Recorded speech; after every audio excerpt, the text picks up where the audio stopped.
as a result, the drive continues. That was a nicely run slant route, and what the receiver's trying to do is make the defender think he's going upfield for a deeper route, and then breaks it off, usually after about 3 to 4 steps, and cuts towards the middle of the field. And now what he's trying to do is use his body to keep the defender away from the football and get the quarterback a really nice target.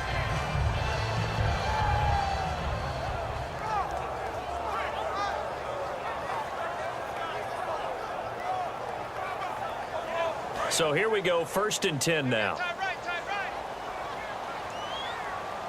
They come out here in the eye. Now a 1st down carry. It's Lacey.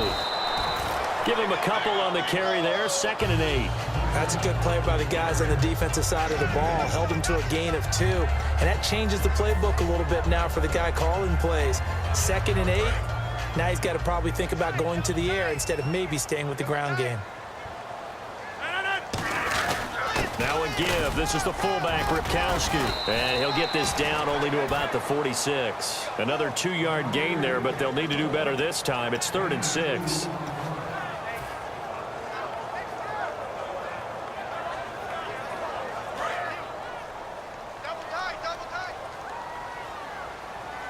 They'll come out in the pistol. Now Rodgers. It's caught. Nelson. And he'll be taken down, but not before getting this inside the 30. He's such a good route runner. Shows it there on 3rd down. Very proficient and a good pass. And you know what I've observed over the years in the NFL? The better a route runner you are, the more confidence your guy's going to have in you to go to you at important times, because he can trust you being in the right spot. And they connected there and picked up a 1st down. They come up in an offset eye. Ripkowski, the fullback, on the inside give. Call it no gain on the play, and it'll be 2nd down.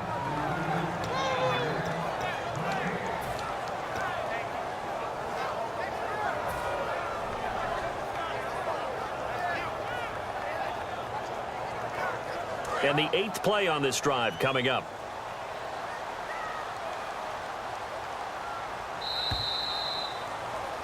With Charles Davis, I'm Brandon Gaudin. 2nd quarter about to get underway with the Packers in possession of the football. And they're on the move as they face a 2nd down here.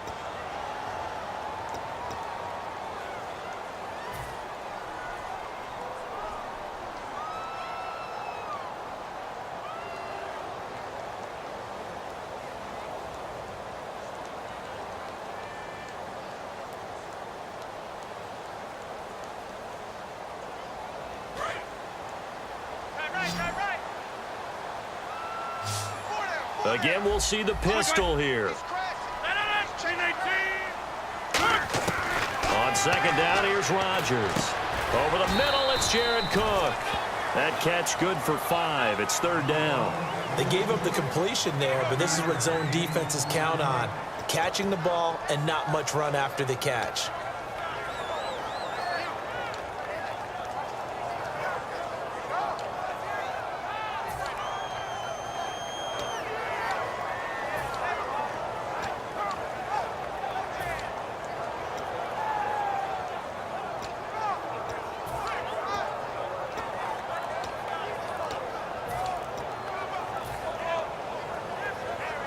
They'll break the huddle and come up on the 9th play of this drive, needing 5 yards on 3rd down. Now a whistle, and I think a penalty here for a delay. No, they're going to say timeout. They did get the timeout in time. They'll have 2 remaining as we step aside here in this 2nd quarter.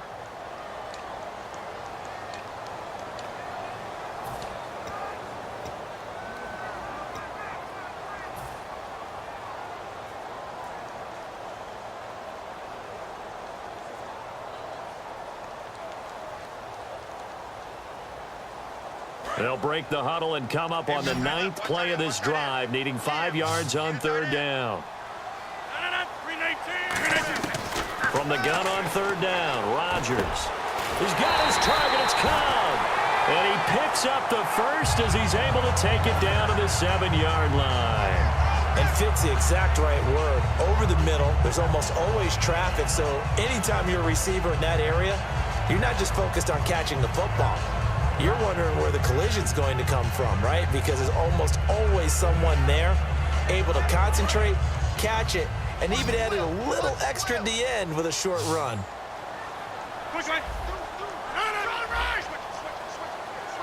First down and goal to go from the 7. And he's going to press this one forward as they stop him right around the 1. A nice pickup of 6 there to get him closer to the end zone, and it'll be 2nd and goal.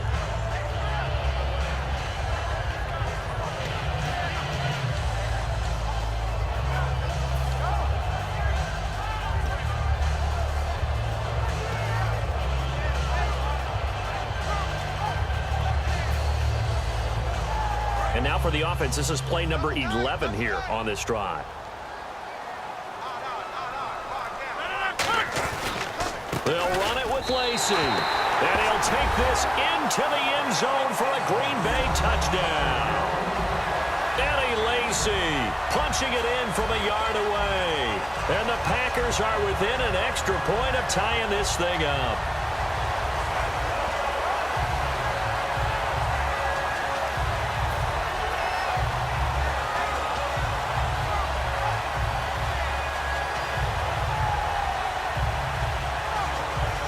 Is Mason Crosby for the point after.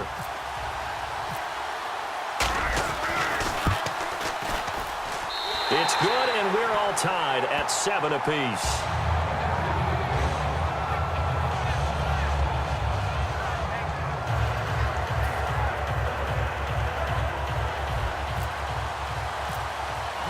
So we're right back where we started, all even as the kick's away. This is fielded at the goal line. And he'll get it up just past the 20, and his guys will go to work at the 21-yard line. And here now come the Falcons. And they hit the home run last drive. One play on the ground all the way to the house. Now the defense, maybe they're expecting a run here. Partner, I love your description because when we talk about hitting the home run, we're usually thinking about a passing play, aren't we? Something in the air, deep ball. But how about them just taking it big-time jaunt? Now if you're coming back out, now they've established this run game, the play-action pass could very well be open. And it's complete to Jacob Tamme. And he gets this one just shy of the 40. They'll mark him down at the 39. There's a completion to the tight end, and I think that we're looking at something out of central casting, frankly. Absolutely. I mean, size, the hands. Speed. I mean, can flat out run. You put that whole package together, you light up the eyes of an offensive coordinator, don't you? Going for the deep ball. And that one falls incomplete. Looked like he might have had position there, but he couldn't hold on, and it's 2nd down. And when all else fails as a defender, when you're not there in the coverage, your best friend is exactly what we saw there. A big play shot taken by the offense. Unfortunately, it ended in a big drop.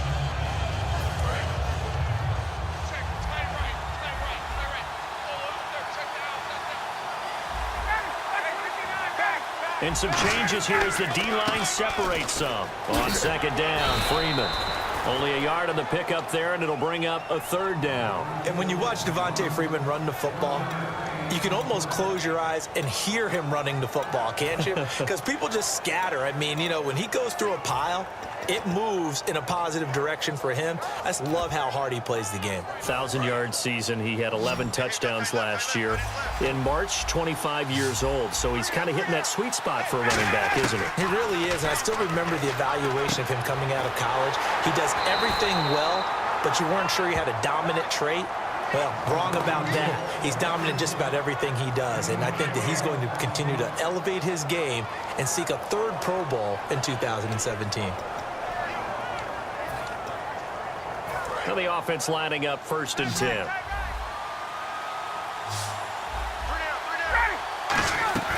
Now a play fake here on 1st down. He completes it to Julio Jones. And he goes down, but not before getting this inside the 25. On 1st and 10, it's Ryan. And this is caught at the 8. And brought down, but not before they get it inside the 10 to the 7.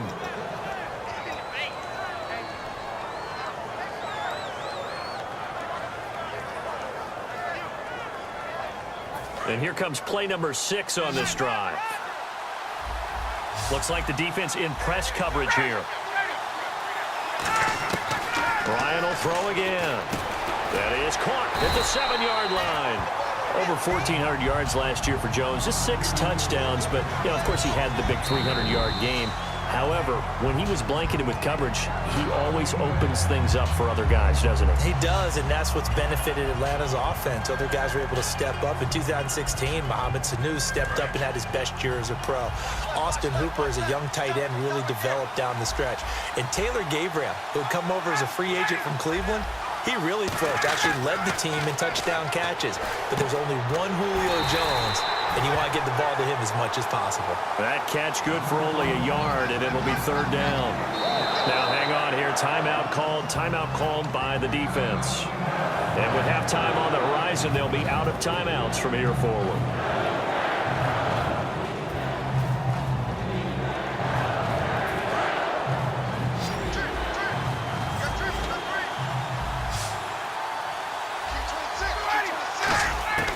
On 3rd and goal, Ryan. A hit as he throws there, incomplete.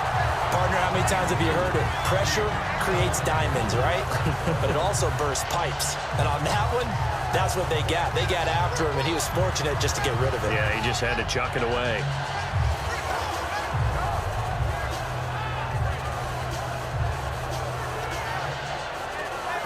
So a field goal try here on 4th down as the Falcons called on Matt Bryant.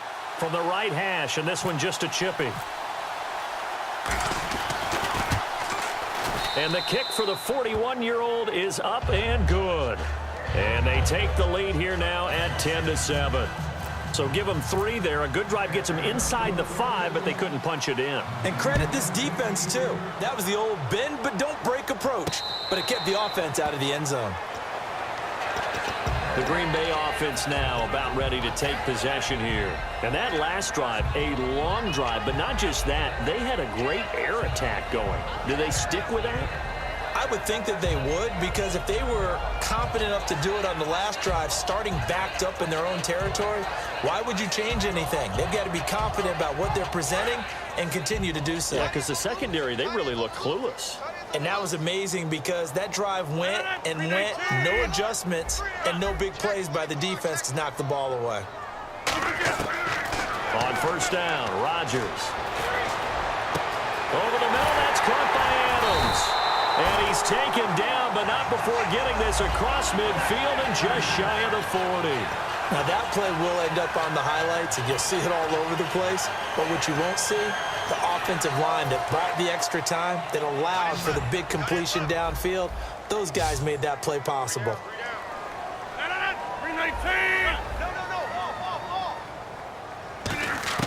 Rodgers now on 1st down.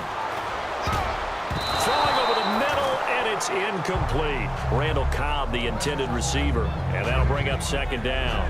It's always tough for the guys throwing the football when they think they've got a completion and the ball's almost there, and then someone sneaks a hand or 2 in and bats it away.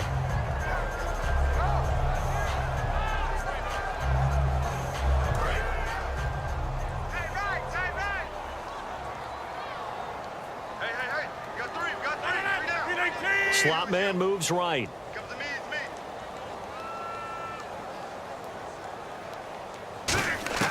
Rodgers again here on 2nd and 10. No, he almost had it. Already with 1 interception, just missing his 2nd there. A pretty rocky start in this game for the guy throwing the ball. Already has thrown 1 interception. Almost threw a 2nd one right there. All he's doing right now is giving the defense a whole lot of confidence.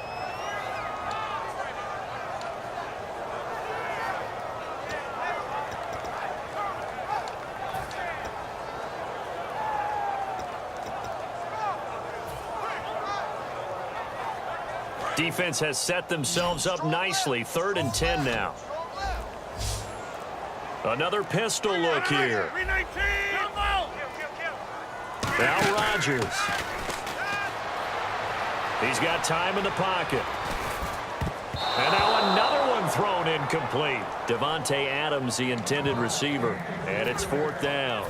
There are a good number of coaches that anytime they call an in route are really worried about the play because there's so much traffic ordinarily that the ball has to get through to get to the receiver. And on that play, it was batted down.